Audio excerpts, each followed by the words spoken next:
Tonight, dear listener, let me take you back in time to a story of wonder and discovery.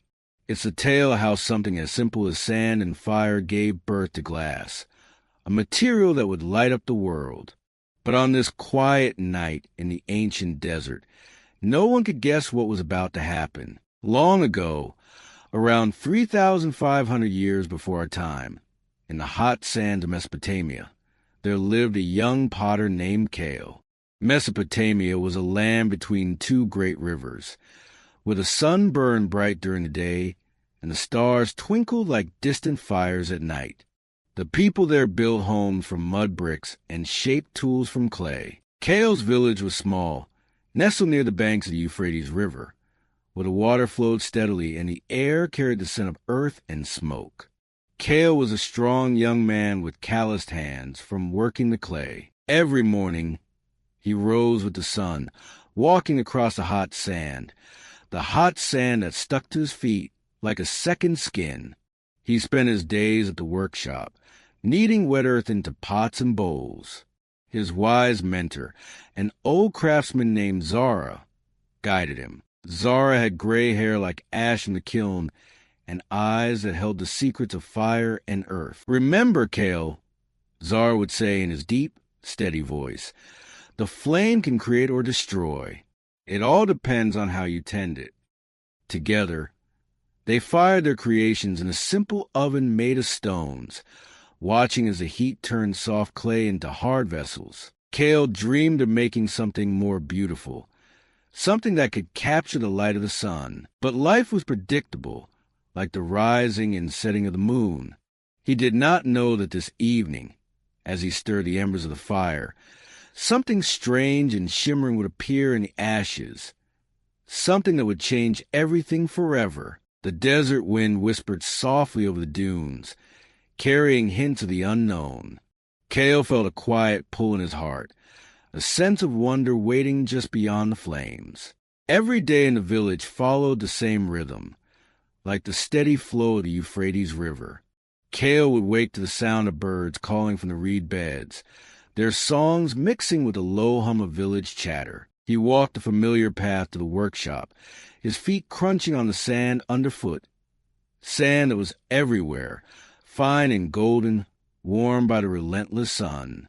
There, under a shelter of woven palms, he and Zara began their work. Zara, with his wrinkled hands steady as ancient stones, showed Kale how to mix the earth.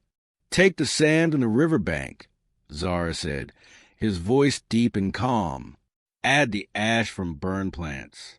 It makes the clay stronger. Stronger, you see?"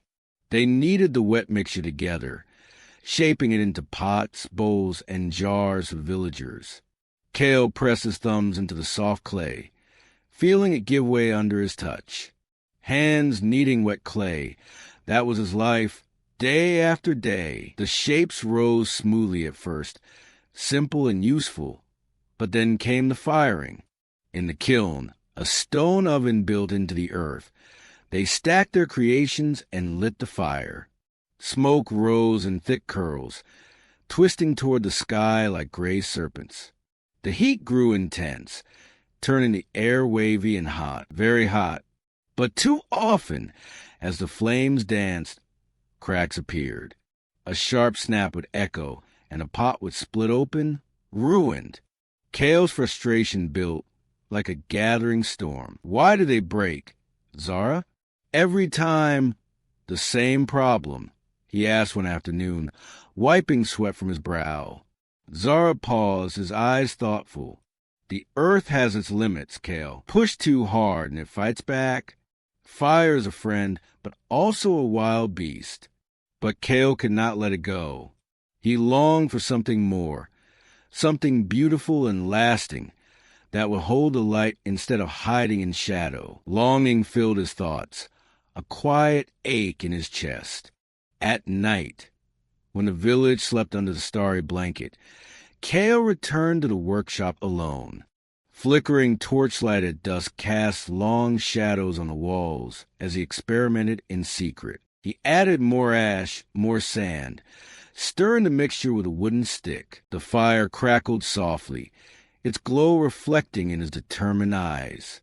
Zara had warned him, "Do not play with the flames alone, my boy. Danger hides in the heat." Yet Cale pushed on, driven by that inner pull. The nights blurred into one another, each ending in disappointment. Shattered pieces littered the ground, mocking his efforts. But one fateful night, as the fire burned brighter than ever, Cale saw something in the ashes that he could not ignore. Cale stared at the glowing spot in the ashes, his heart pounding like a drum in the quiet night. What was that? A small, hard lump, not clay, but something clearer, almost like a frozen drop of water. He picked it up carefully, feeling its smooth surface against his rough fingers. Excitement surged through him, but so did doubt. This was not like the cracked pots he knew. This was new, strange. He hid it in his pouch, glancing around to make sure no one had seen. The next day, as the sun climbed high over the dunes, Cale could think of nothing else. While shaping clay with Zara, his mind wandered. "You're distracted, boy," Zara said, his voice laced with concern. The fire whispers secrets, but not all are safe to hear. Cale nodded, but inside his thoughts raced. "I have to try again. I have to understand this." Ignoring Zara's warnings, he began gathering what he needed from the riverbank. He collected soda ash, white crystals that sparkle like salt from the earth. He mixed it with more sand, finer than before, and built a small furnace from stones hidden behind the workshop. Nights turned into a blur of secret work. Under the moonlight, with the river rushing nearby like a constant murmur, Cale heated his mixtures intensely. The flames roared higher, fed by dry reeds, and the air filled with sharp, unfamiliar smell. Melting sand in the crude furnace glowed orange, then red, bubbling like boiling water. He watched, hardly breathing, heavy breathing from exhaustion after long hours. But when he cooled the results, disappointment struck. Brittle lumps formed, hard but fragile. He tapped one with a stick. It shattered into fragments on the ground. Shattered again. It broke again. Again and again. Doubt crept in like shadows at dusk. What if this is a fool's dream? Cale thought, sitting alone amid the debris. What if I waste my life chasing something that doesn't exist? His hands trembled as he swept away the pieces, but the pull was too strong. He persisted, adjusting the heat, adding more ash. One evening, a traveling merchant arrived in the village, his camel laden with exotic goods from distant lands, spices, metals, and tales of wonders. Cale, desperate for knowledge, approached him under the moonlight. Whispered conversations followed, promises of rare ingredients in exchange for secrecy. "Share your idea," the merchant said with a sly smile, "and I'll help you perfect it, but tell no one else." Cale agreed, his voice barely above a whisper, feeling a thrill mixed with unease. Little did he know, this pact of the merchant would pull him into a web of challenges far beyond his village. The storm came suddenly that night, like a wild beast roaring across the desert. Thunder cracked overhead, shaking the ground, and heavy rain poured down in sheets, turning the dry sand into slick mud. Cale huddled in his hidden furnace behind the workshop, shielding the fire with his body. The flames flickered wildly, fed by the rare ingredients the merchant had provided. Soda ash and fine quartz sand, mixed in secret. He stirred the molten mixture with a trembling stick, his face lit by the orange glow. This time, something felt different. The heat was fiercer, more intense, drawing out a shimmering liquid that cooled into a small, transparent bead. It lay there in the ashes, clear as river water frozen in time, catching the flashes of lightning like a captured star. Cale's breath caught in his throat. This was it, the beauty he had dreamed of, not brittle clay, but something fragile yet strong, able to hold light within its heart.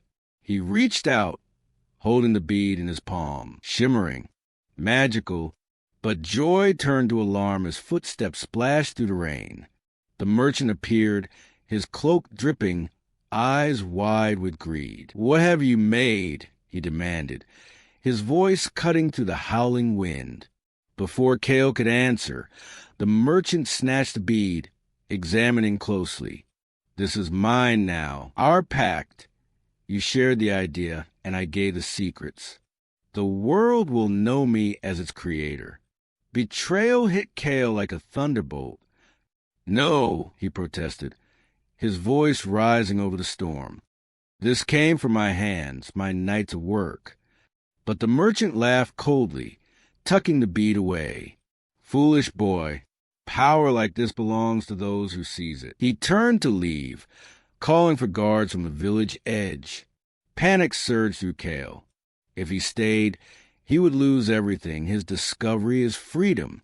In that moment, he knew there was no turning back. He grabbed a pouch of his notes and mixtures, stuffing them into his tunic, and fled into the night. Hurried footsteps on wet sand echoed his escape, the rain stinging his face like tears.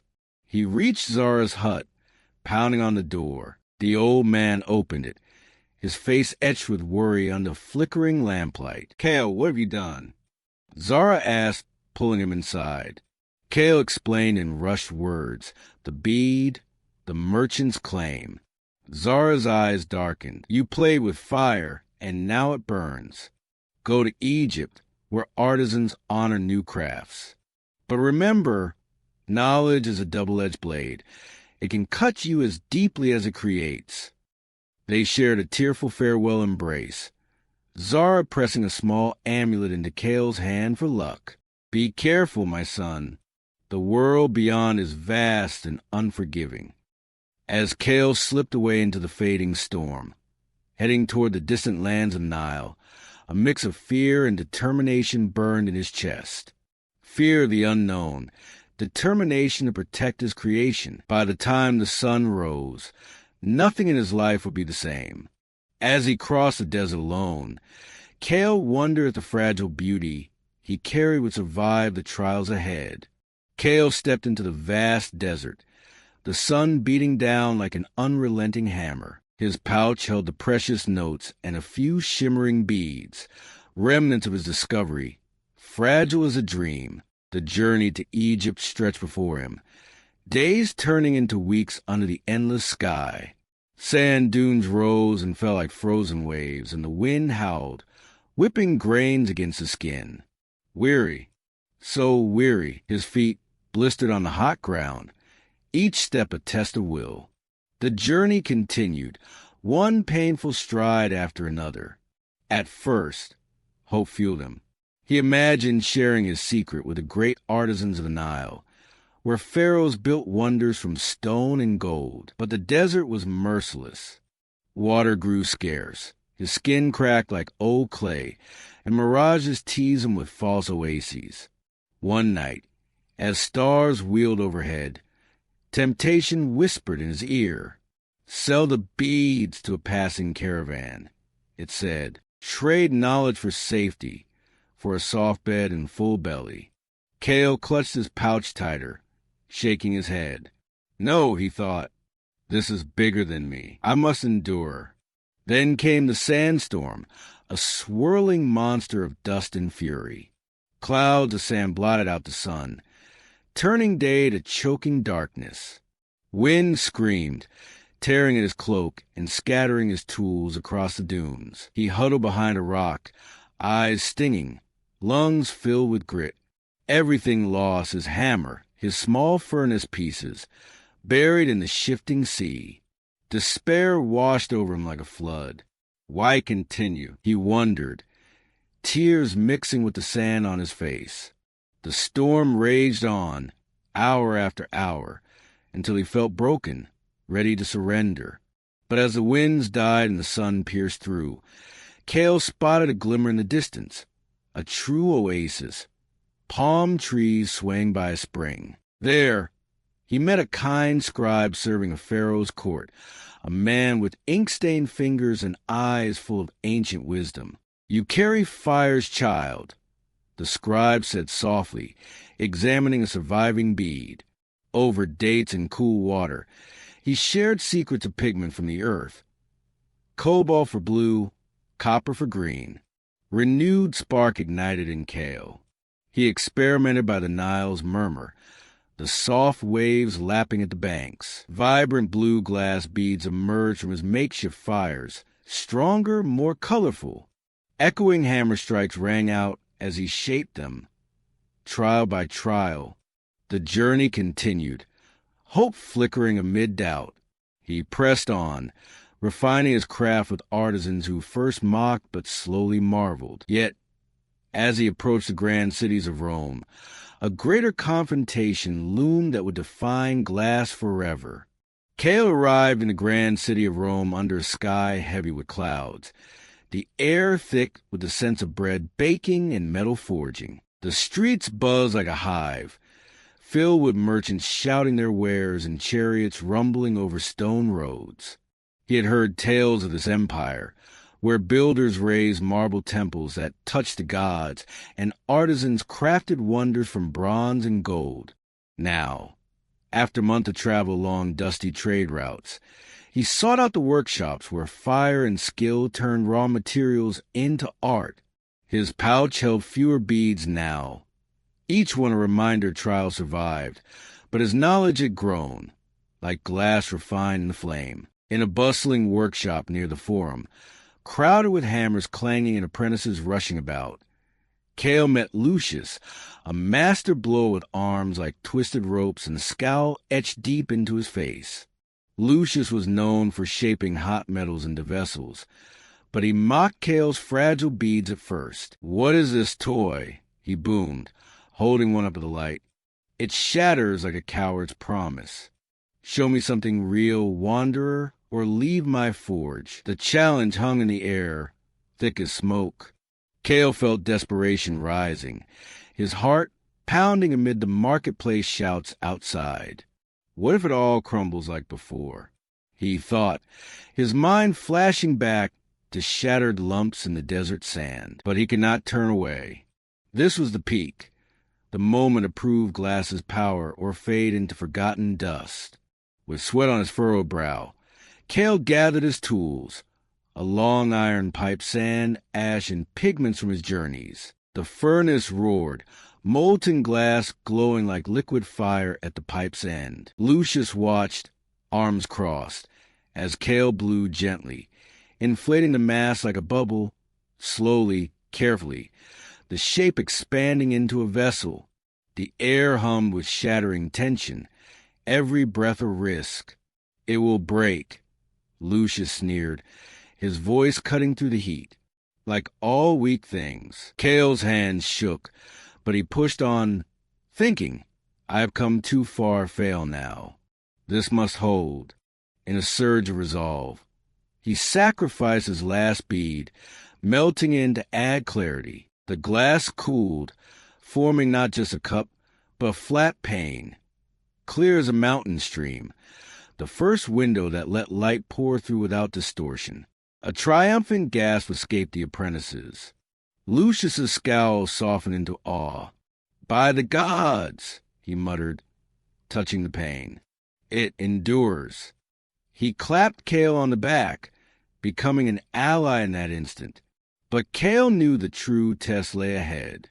Word spread quickly, and soon they were summoned for a public display before the emperor in the Grand Colosseum. Cale risked everything there, demonstrating the blowing technique amid cheers and gasps, the glass vessel holding firm under scrutiny. Triumph flooded him, warm and bright. But in the glow of this victory, a hidden twist waited to reshape the legacy of glass. In the wake of the emperor's praise, the workshop erupted in celebration. Cheers echoed through the stone halls, and Cale stood there, the clear glass pane in his hands catching the torchlight like a captured sunrise. For a moment, triumph wrapped around him, warm and bright, chasing away the shadows of his long journey. Lucius slapped his back again, his laughter booming. "We did it, friend. This will change Rome. Windows in every villa, vessels that shimmer like jewels. Cale smiled, his weary eyes reflecting the glow. Finally, he thought, my creation has a home. It will spread, bringing light to the dark corners of the world. But as days turned to weeks, a shadow crept in. Lucius began presenting the techniques in grand forums, his voice thundering as he claimed the breakthroughs as his own. I, Lucius the Master, have tamed the fire's secret, he declared to crowds, holding up the vessels Cale had helped perfect. Whispers reached Cale, betrayal's fading echoes sharp as shattered shards.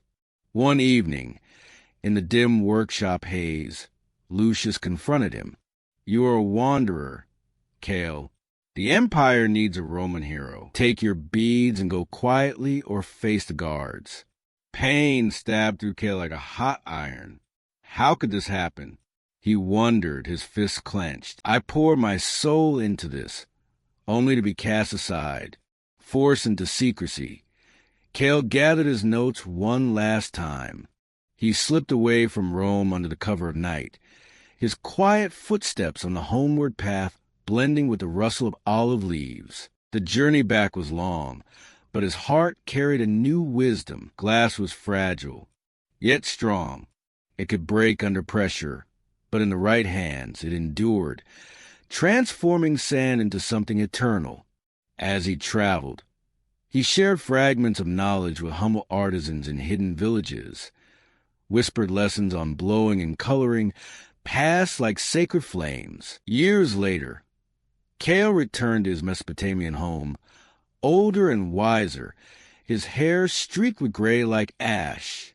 Zara had passed, but the village still stood by the Euphrates. From afar, Cale watched his glass evolve across empires, into vibrant stained windows glowing in distant cathedrals, casting rainbows on stone floors, into delicate crystal cups that kings raised in toasts.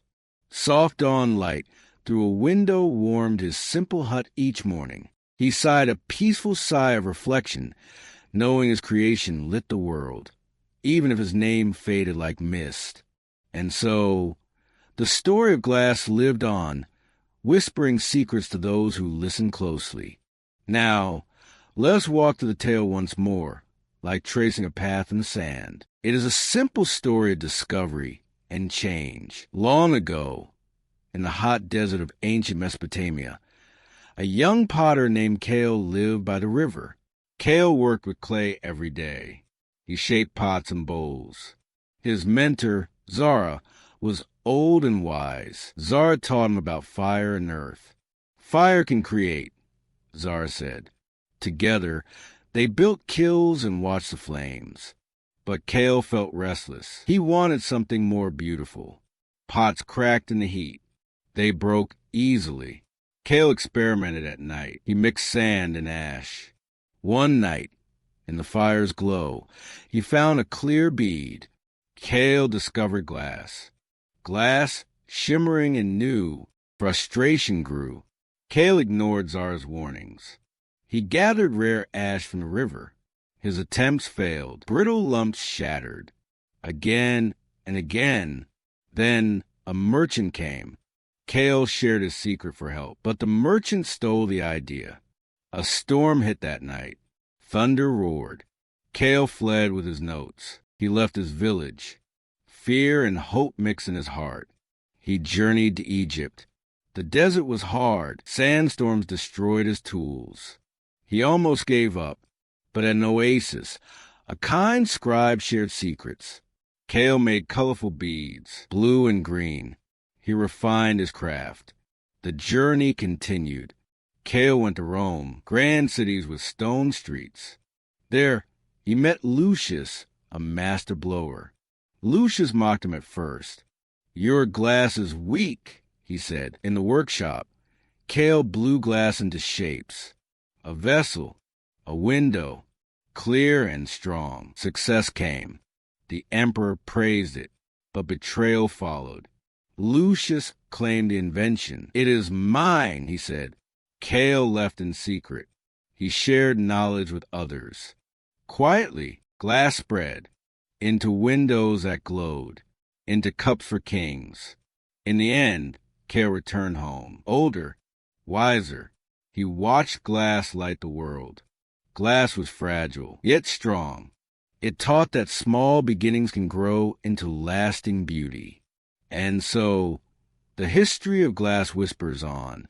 I remember it all as if it happened yesterday, though years have passed like grains of sand in the wind. My name is Cale, and I grew up in a small desert village in ancient Mesopotamia, by the flowing Euphrates River.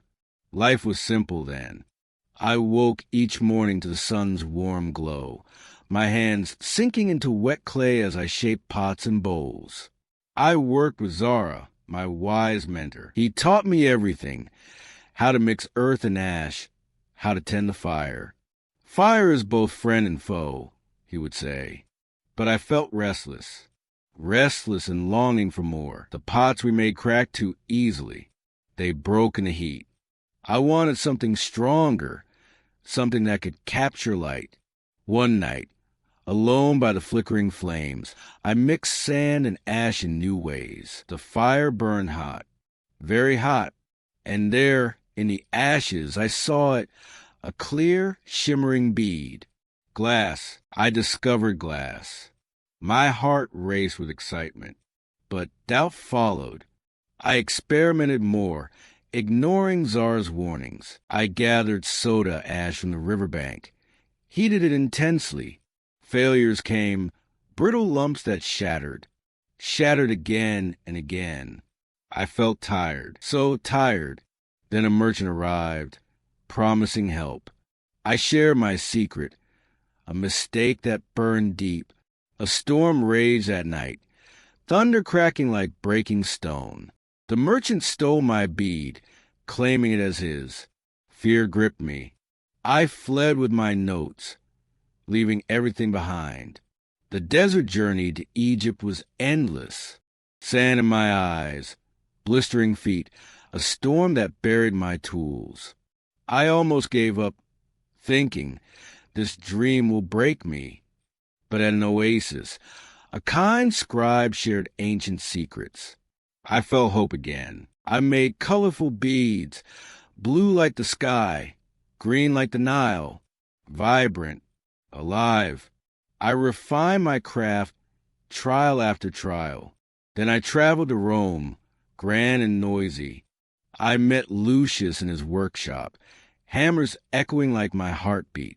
He mocked my work at first. Weak, he called it, but I blew the molten glass, shaping it into a vessel, a clear window. My hands trembled. This could break me, I thought in that tense moment. Yet it held. Triumph surged through me. The emperor praised it. Glass was born anew. But betrayal came again. Lucius took the credit, forcing me away. It hurt, sharp as shattered edges. I left quietly, sharing my knowledge in hidden places. Now back home, older and wiser, I watch glass glow in windows far away. It lights the world, fragile yet strong. I found peace knowing that, as the tale fades like light through glass, a quiet truth remains. Think of Cale's journey. Simple sand and fire, a restless heart, and a shimmering bead born in ashes. For thousands of years since that desert night, glass has traveled with us. It became stained windows in ancient cathedrals, fragile vials holding precious medicines, strong lenses revealing distant stars, all from humble beginnings. Cale never saw his name in history books. But in every sunbeam warming a room through a clear window, in every colored shard catching the light, he is there. Glass was fragile, yet strong. It began with sand, simple sand. And so, the story whispers its lesson to us today. Even fragile beginnings can lead to lasting beauty if we persist through trials. Perhaps you carry your own fragile beginning, a dream, a skill, a quiet hope. Like Cale's glass, it may feel easily broken, but remember the fire. Remember the patience. What small spark will you nurture? If this story touched your heart, share your thoughts in the comments below. What does lasting beauty mean to you? No pressure, just an open door. Thank you for listening. May your own journey hold moments of quiet light.